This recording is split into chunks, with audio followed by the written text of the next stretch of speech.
माझ्या सगळ्या मित्र-मैत्रिणींना माझ्याकडून नमस्ते। तर मंडळी, स्वागत आहे तुमचं माझ्या आजच्या नवीन पॉडकास्टमध्ये। आजचा आपला विषय आहे पत्रास्टेचा मालक। पण पॉडकास्ट सुरू करण्यापूर्वी जर तुम्ही माझ्या चॅनलवर नवीन असाल तर माझ्या चॅनलला सबस्क्राइब करून घ्या। सोबतच शेजारी असलेल्या बेल आयकॉनला प्रेस करा सो दॅट कोणतीच अपडेट्स तुम्ही मिस करणार नाही। तर मग वाट कसली बघताय, चला सुरू करूया आजच्या आपल्या पॉडकास्टला। मंडळी, गेल्याच पॉडकास्टमध्ये मी बोलली होती की पत्रास्टे मालकाने गाडी घेतली असावी आणि दुसऱ्याच दिवशी त्याने व्हिडिओ टाकला होता, तो म्हणजे त्याने नवीन गाडी घेतली होती त्याचा। मंडळी, माझा अंदाजा एकदम खरा होता, त्याने खरंच लाल परी घेतली आहे। अहो, म्हणजे ती लाल परी एसटी वाली लाल परी नाही हो, तर 4 चाकी गाडी घेतली आहे। पूर्वी पत्रास्टे मालकाकडे एक 4 चाकी होती, पण काय झालं ना, ती गाडी जुनी झाली होती, त्यामुळे त्याने ती गाडी स्क्रॅप मध्ये दिली। आणि आता कसं अंधभक्तांची गर्दी चालू आहे ना पत्रास्टेमध्ये, मग त्याला सगळं सामान आणण्यासाठी झेडमार्टला जावं लागते, मच्छी आणायला जावं लागते, त्यामुळे त्याने गाडी घेण्याचा निर्णय घेतला। तसं तर पत्रास्टे मालकाकडे स्कूटी पण आहे आणि त्यावरून तो मच्छी वगैरे आणू शकतो, पण तुम्हाला तर माहिती आहे ना, आपला पत्रास्टेचा मालक एकदम नाजूक आहे आणि गोरा गोरा असल्यामुळे त्याला सनटॅन होऊ शकते, म्हणून तो जास्त करून उन्हामध्ये प्रवास करत नाही। त्याचं काय आहे ना, त्याला त्याच्या गोरेपणावरती जरा जास्तच माज आहे। मंडळी, तुम्ही एक गोष्ट पाहिली का, गाडी येणार म्हणून या पत्रास्टे मालकाने सगळ्या बायकांना मस्त नटून थटून बोलवलं होतं। मला एक गोष्ट समजत नाही आहे, याने त्या हेल्पर्सला तर बोलवलं होतं, मग त्यांच्या नवऱ्याला का बरं आमंत्रण दिलं नव्हतं? निदान एक तरी पुरुष हवा होता ना तिकडे। अहो, म्हणजे पत्रास्टे मालक तर होताच पुरुष, पण अजून दुसरं कोणतरी हवं होतं असं मला बोलायचंय। उगाच काहीतरी गैरसमज करून घेऊ नका हा। आधी झाडं लावण्यासाठी वगैरे ते भव्याचे आजोबा किती वेळा यायचे त्या पत्रास्टेमध्ये, आणि त्या ज्या आत्या होत्या ना त्याच्या डोंगरावरच्या, त्यांचे मिस्टर पण यायचे, पण हल्ली तर ते पण दिसत नाहीत कधी व्हिडिओ मध्ये। एक त्या टँकरवाल्याला सोडलं ना, तर दुसरा कोण पुरुष पत्रास्टेमध्ये आहे असं वाटतच नाही। मंडळी, गेल्याच पॉडकास्ट मध्ये मी बोलली होती की पत्रास्टेमध्ये अंधभक्त आले आहेत आणि त्या अंधभक्त फॅमिलीचं नाव होतं बिनकामे फॅमिली, आणि त्यांनी गणपती बाप्पाची मूर्ती पत्रास्टे मालकाला गिफ्ट म्हणून दिली होती। आता या पत्रास्टे मालकाने गाडीचे किती व्हिडिओज टाकले आहेत, पण अजून काय त्याने ती गणपती बाप्पाची मूर्ती गाडीमध्ये ठेवली नाही आहे। त्या दिवशी तर त्या बिनकामे फॅमिली समोर किती कौतुक करत होता हा, की गाडी आल्या आल्या मी गणपती बाप्पाची मूर्ती गाडीमध्ये ठेवणार आहे। मला असं वाटते हल्ली हा पत्रास्टेचा मालक खूप गोष्टी विसरायलाच लागला आहे। काय रे पत्रास्टेच्या मालका, अजून तू त्या सिल्वर प्लेटेड 94 रुपीजच्या वाटीमध्ये बदाम भिजत नाही घातलेस ना? मागेच तुला बोलली होती मी की खात जा जरा 2-4 बदाम। मंडळी, जेव्हा या पत्रास्टे मालकाने गाडी आणली ना, तेव्हा नाकुजाऊ बेबी म्हणजेच आपली लाडकी झमुरी, तिने तिच्या आईला व्हिडिओ कॉल पण केला होता।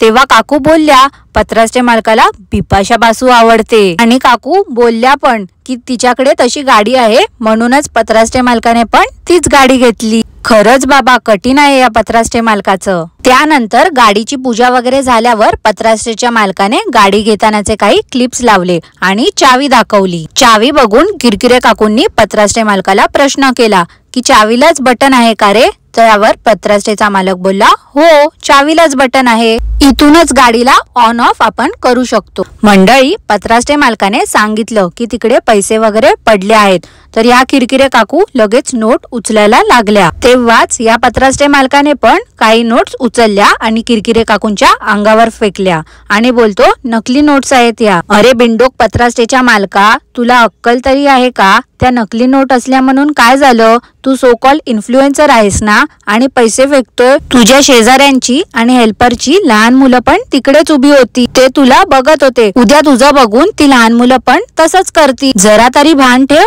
आणि बोलतोस ना तूच की खूप लोक आपल्याला बघतात, मग त्याच्यामध्ये लहान मुलं पण तुला बघतात, आणि उद्या जर त्यांनी तुझं बघून असे पैसे उडवले तर काय करायचं? तुला बोलून पण काय उपयोग? त्या किरकिरे काकूंनी तुला शिस्तच नाही लावली, तर त्यात तुझी तरी काय चूक म्हणा। असो, त्यानंतर किरकिरे काकूंनी सांगितलं की त्या बाबूला सांग ना उचलायला, 200च्या नोटा आहेत। अहो काकू, जर त्या नोटा खऱ्या असत्या ना, तर तुम्ही लगेच त्या तुमच्याकडे ठेवून घेतल्या असत्या। नकली नोटा होत्या म्हणून त्या लहान मुलांना तुम्ही उचलायला सांगितलं। मला एक गोष्ट समजत नाही आहे मंडळी, काय पण असलं तर हा टप्पू त्या बायकांना का नाचवत असतो?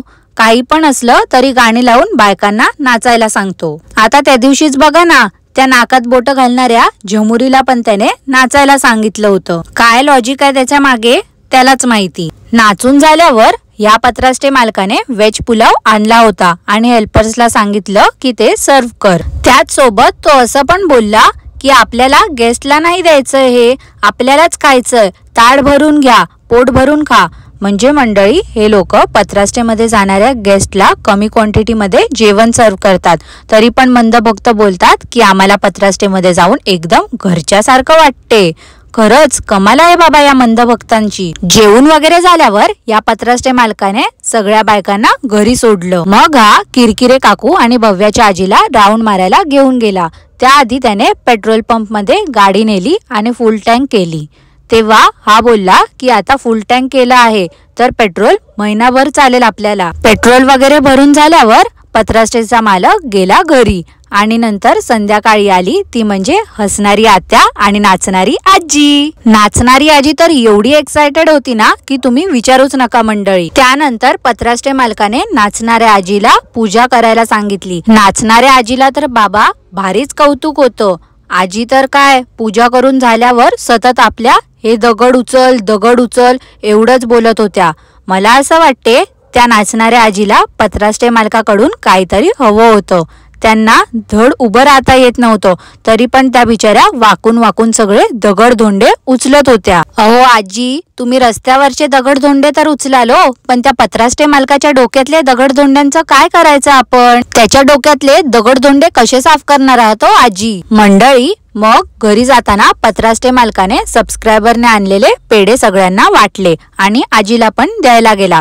पण आजीने पेढे घेतले आणि ह्याला त्याला वाटले आणि शेवटचा पेढा बुबूला खायला दिला. अंधभक्तांनो, बघताय ना, आजी कोणी दिलेला काहीच खात नाही बरं का. किरकिरे काकू लाग बोलतील तुम्हाला, आपली माणसं, पण या आजींना चालत नाही बाबा कोणी काय दिलेलं. मंडळी, आता कालच्या व्हिडिओमध्ये जर तुम्ही बघितलं असेल ना, तर पत्राष्टे मालक मच्छी आणायला गेला होता. तेव्हा तो बोलला की इकडे हवा छान येते आहे म्हणून मी एसी नाही लावत आहे. त्यानंतर थोड्या वेळाने तो दूध आणायला गेला होता. येताना तो बोलला की आज मी मच्छी आणली, दूध आणलं, मला जराही काही वाटलं नाही कारण मी एसी मधून ट्रॅव्हल केलं आहे. अरे पत्राष्टेच्या मालका, एक काय ते खरं सांग ना. तू एकदा बोलतो हवा छान आहे, एकदा बोलतो एसीने ट्रॅव्हल केलं आणि काय तर म्हणे मसल मेमरी स्ट्रॉंग राहायला म्हणून मी सीट बेल्ट लावतो. अरे मूर्खा, जर ड्राईव्ह करणाऱ्याने सीट बेल्ट नाही लावला ना तर ऑटोमॅटिकली गाडीमधना बीप साऊंड येतो. आयुष्यात पहिल्यांदा गाडीने ट्रॅव्हल करतोयस काय रे मूर्ख माणसा?